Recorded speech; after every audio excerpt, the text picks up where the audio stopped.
The film opens with Carola, a captivating young woman, and her boyfriend Stefan, relishing their last vacation day on a Kenyan beach. Despite Carola's initial preference for a beach day, Stefan persuades her to explore the town of Mombasa. During the ferry ride, Carola is drawn to a Masai warrior, a member of a local tribe. Upon reaching the town, Stefan seeks marijuana from a dubious source, leading the couple into an alley where the situation takes a dangerous turn with the arrival of two accomplices. Recognizing the threat, Carola and Stefan swiftly flee, pursued by the three assailants, setting the stage for a suspenseful turn of events in their African adventure. While fleeing, Carola and Stefan coincidentally encounter the Masai warrior once more, whose mere presence intimidates the thugs, forcing them to retreat. Gratefully, the Masai warriors then accompany the couple to the ferry to ensure their safety. Upon returning to the city, the couple misses their bus to the hotel. Sensing their predicament, the Masai warriors generously offer them a ride. Back at the hotel, Carola expresses her gratitude by inviting the warriors for a drink. However, Stefan disagrees, preferring to spend their last day without strangers. Despite his objections, Carola is determined to enjoy time with the warriors and proceeds alone.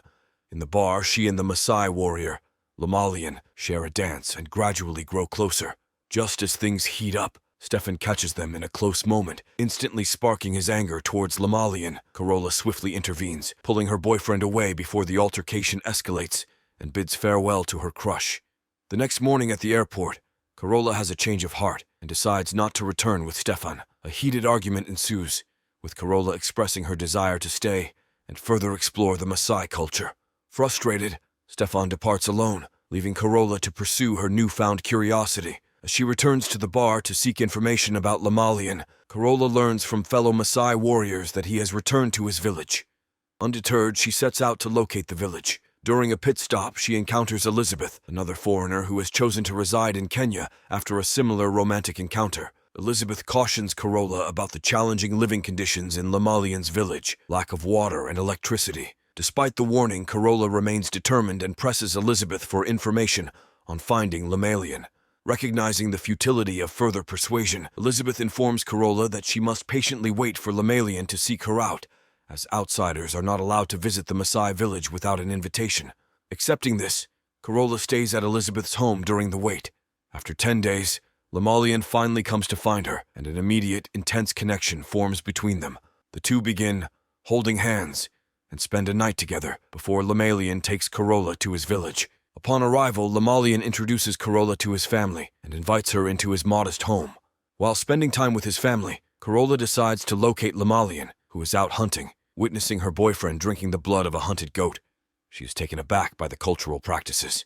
Returning to wait for Lamalian's return, she attempts to cuddle with him when he comes back. However, Lamalian pushes her away, explaining that it goes against his cultural norms for a man to be intimate with a woman in the presence of others. The following day, Carola discovers more cultural disparities, learning that women are not permitted to undress for bathing in the presence of men. Subsequently, a customs officer locates Carola in the village and informs her that foreigners cannot reside with the Masai tribe unless they are born there, married to a tribal resident, or possess a special visa. To extend her stay, Carola and Lamalian venture to the city together to obtain an extension and the necessary visa. While in the city, the couple enjoys some private moments, fostering the growth of their love. However, one night, when Lamalian goes to buy food, Carola collapses outside. Lamalian discovers she has malaria and promptly tends to her. Following her recovery, Carola decides to purchase a truck, and together they drive back to the village. They decide to take Lamalian's family on a trip in the truck, but Lamalian's mother disapproves of Carola driving, insisting that a man should be in charge at all times. Reluctantly, Lamalian takes the wheel, leading to an eventual crash. This infuriates Carola, and she scolds Lamalian, prompting him to leave. Realizing her overreaction, Carola hurries to find Lamalian, apologizes, and they all return to the village. As days pass, Carola's visa expires once again. In a bid to keep her by his side, Lamalian proposes, and Carola agrees. However, she explains that she must return to Switzerland, her home country. Despite reluctance, Lamalian lets her go with the promise that she will return. Back in Switzerland, Carola's revelation about marrying a tribesman upsets her family.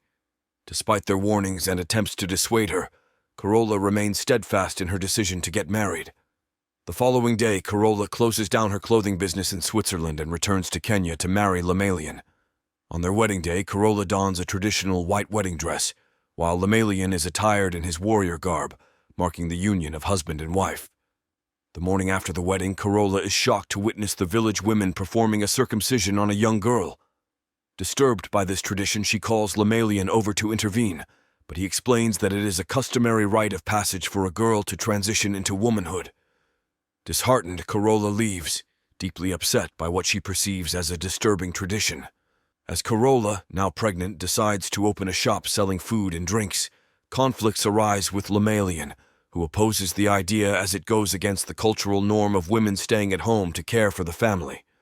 Suddenly, a tribesperson finds Carola and brings her to a collapsed pregnant woman. Carola urgently seeks help from the people around her, but they refuse, believing the pregnant woman is cursed. Despite initial hesitation, Carola succeeds in getting the pregnant woman onto the truck and hurries to the city. Unfortunately, the truck breaks down, resulting in the tragic loss of the unborn child. Carola, now grappling with sadness and trauma, struggles to adapt to her changed life. After a period, she begins her shop, leveraging her business acumen, and witnesses its success. However, Lemalian harbors resentment towards his wife's achievements, feeling displaced as the family's primary provider. Jealousy emerges as he interprets Carola's friendly interactions with male customers as disrespect. The relationship further deteriorates when Lemalian confronts Carola, accusing her of infidelity, adding more complexities to their evolving journey. Carola's reassurances fail to convince Lemalian, who storms out, widening the rift in their relationship. Discovering Lemalian's excessive generosity to friends, Carola confronts him, stressing the shop's business nature and its inability to sustain such generosity. Conflicts escalate, leading to Lemalian's decision to leave. One night, Carola goes into labor, rushed to a city hospital for delivery. Successfully giving birth to a healthy baby, they joyfully celebrate upon returning to the village. The strains persist as Lemalian grapples with feelings of inadequacy. Returning to her shop the next day, Carola discovers it depleted due to Lemalian's constant generosity. In the ensuing days, she becomes stringent with his friends, resisting free giveaways. Despite Lemalian's interventions, Carola remains resolute. With months passing, Lemalian feels a diminishing role in the family dynamics, overshadowed by Carola's thriving business. Frustrations boil over one night, leading Lemalian to accuse his wife of being a prostitute, suspecting her involvement with customers for business. The imbalance in their roles intensifies, highlighting the strain on their relationship as Carola's success elevates her status. The accusation leads to a heated argument, drawing the attention of other tribesmen who intervene to prevent Lemalian from causing harm. The next morning, Lemalian, still frustrated, takes a drastic step, cutting off his hair and adopting modern attire. Confronting Carola, he questions if her respect has changed with his new appearance, suggesting her smiles at other men bother him. In the midst of their conversation, another man enters, heightening Lemalian's suspicion of an involvement with his wife. Fortunately, Carola manages to intervene, preventing Lemalian from taking drastic actions, and he departs, leaving behind his frustrations. Later in the village, Carola expresses her desire to take their daughter to Switzerland so her family can meet her, and surprisingly, Lemalian agrees to the idea. As she prepares to leave, suspicions arise in Lemalian when Carola requests him to sign a form at the immigration center. Unable to read the document, he questions his wife, but she dismisses it as inconsequential, leading him to eventually sign. Before boarding the bus, Lemalian voices his suspicion, stating that he believes she won't be returning. Carola, without uttering a word, leaves. The movie concludes with Carola shedding a tear as she departs from her life with Lemalian, signaling a farewell to that chapter of her life.